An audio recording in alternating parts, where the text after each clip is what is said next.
Hello YouTube, my name's Mici and today I'm going to be answering your questions with a Q&A.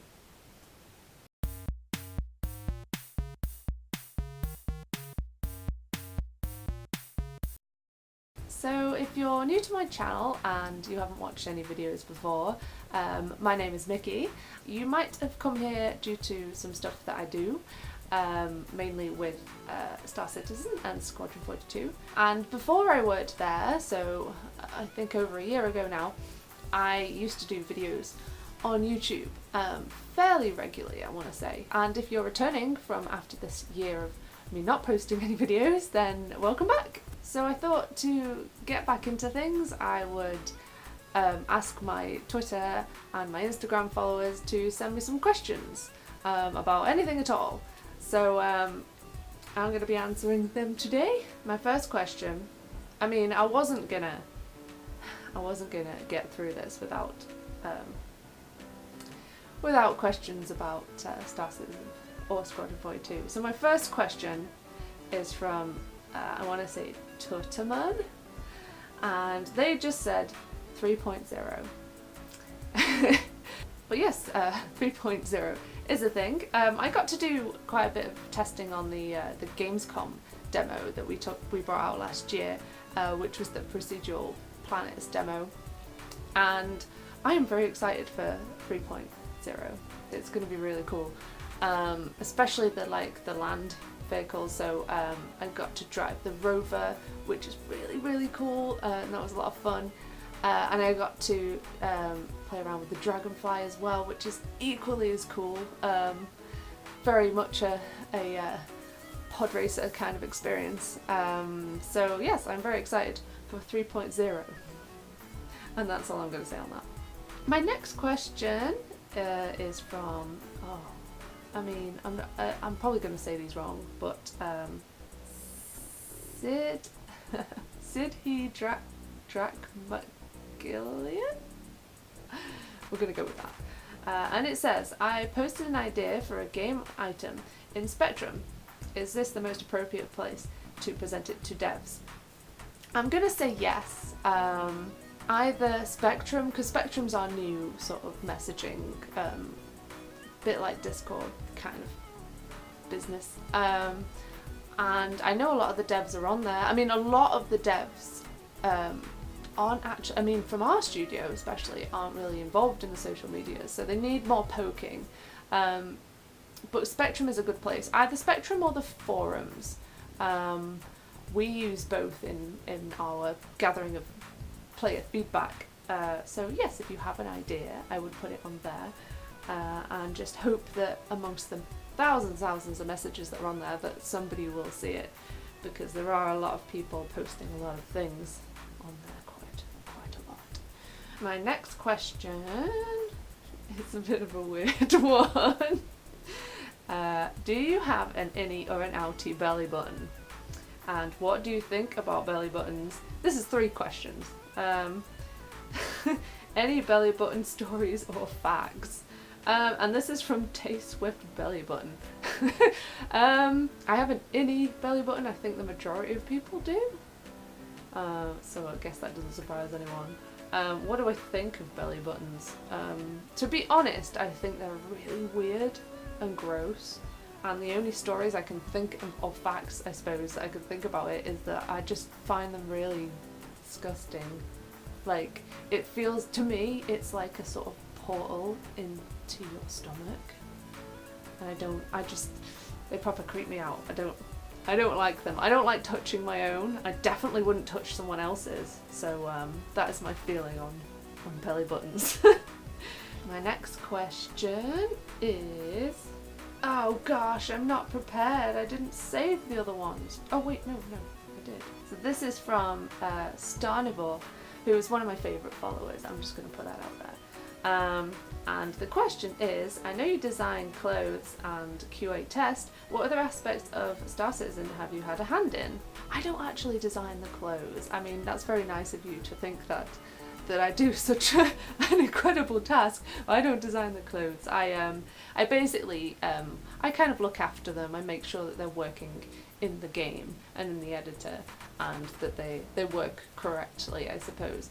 Other hands in Star Citizen. Obviously I do the ATV sometimes when I get asked, approached to do ATV sometimes.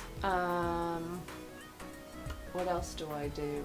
I got to send out, so if you're one of the backers that has purchased the Polaris, I got to send all of the little brochure things out. So if you receive one, then it was packaged and stamped by myself.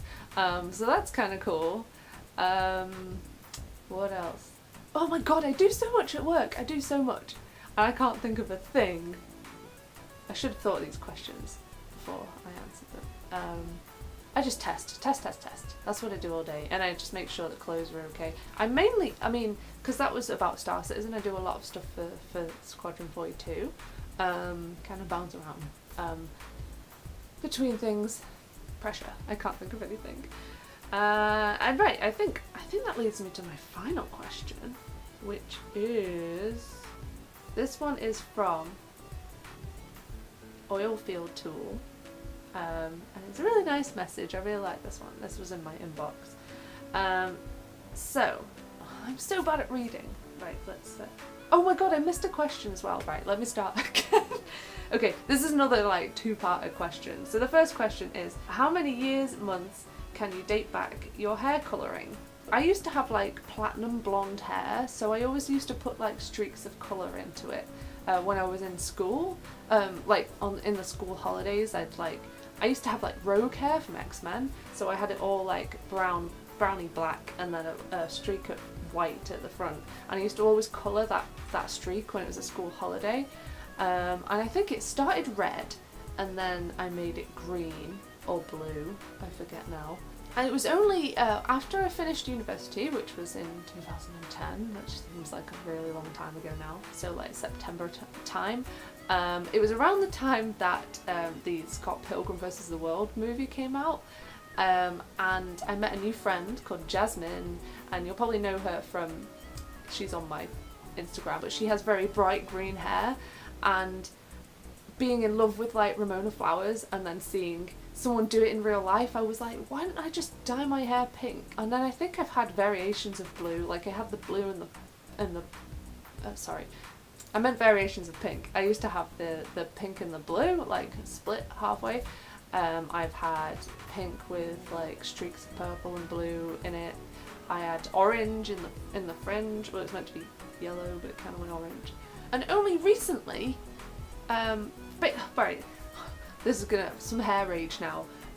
This colour is meant to be lilac because I thought I would tone down my hair a little bit for work, not because I have to, but I thought I'm in a bit more of a professional position now, because I was promoted to a specialist, and I just wanted to be seen as a little bit more professional at work, so I thought I'll make my hair more of a pastel colour, and I really like lilac and silver, like pastel hair. That is what I was going for, and I have no idea why it is blue right now. Like, I just want to emphasise how purple the dye was that I put on it, and it was called lilacs, like lilacs, like, you know, like locks of hair.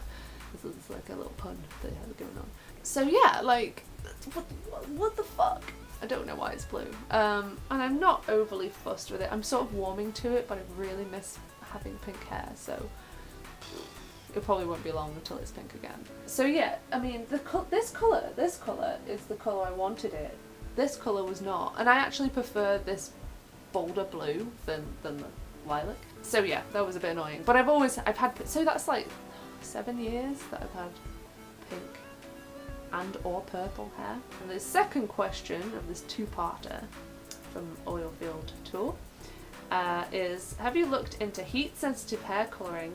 And I'm curious to know if it's too difficult and dangerous to do alone or at all. It seems limited to colours, but just imagine being a covert op in the government. Your hair would change colour and they would never find you. I would love to have colour changing hair because I can't make up my mind what colour I want my hair. I mean, I think I want it pink, but sometimes I want purple or blue in it, so it'd be cool if it did change colour. I actually don't know anything about this heat sensitive thing. Like the sun changes your hair colour naturally. I mean, when we have sun. I actually, like, I hope this video isn't too dark because I made the mistake of depending on British weather for lighting, and it's like, I don't know what time it is, I want to say it's like 2 o'clock, and the sun is just gone. It's just like, nope, I forgot what I was talking about. Oh yeah, heat sensitive reacting hair. I would absolutely love to have hair that was like, oh, that'd be brilliant for work, because I sit, obviously, when I'm indoors, I'm in the office. I own the place now. If you didn't know that already. Okay, so yeah, it would be great if when I'm indoors, my hair was like a sort of dull pink, you know, like a pastel or a lilac colour, and then when I went outside, it went like bright colours. Because then I'd be at work and I'd be like, you know, casual me, professional Mici, and then I'd go outside and just be like, wow, like, you know, when you have I mean, if I lived somewhere a bit nicer, where we actually had sunshine, that'd be pretty cool, because I'd be proper miserable at like this time of the year when we barely see any sun, and I wouldn't get to see my brightly coloured hair, and the whole point is, like, you know, I'd have to keep bleaching it and re-dyeing it, and I'd never get to see the brightness of it. So but yeah, that would be an absolutely amazing thing, and I'm gonna look it up as soon as I finish this video. I mean, it's not gonna work how I'm imagining it to, I know that, but it'd be interesting to learn a bit more about that, and maybe, who knows, I might join the government. I could do that. Okay, I'm going to wrap up this video now because I think I've been rambling for quite some time. I'm really sorry if I missed your question. Things get lost because I've got that bloody automated message in my Twitter. I lose so many messages, so I always have to go through once a month and make sure that I've replied to everybody. So yes, if I've missed your question, I'm really sorry. If you could repost it again in the comments, then I'll do, if I get another, I mean, I think that was 5 or 6 questions. If I get about that many again, I'll do another video. So yes, I hope you enjoyed this video, and like it and subscribe and share it with your friends if you want to, and yeah, I will see you soon. I've got some in my eye. It's hair, to be honest. It was hair. Right, I'll see you soon.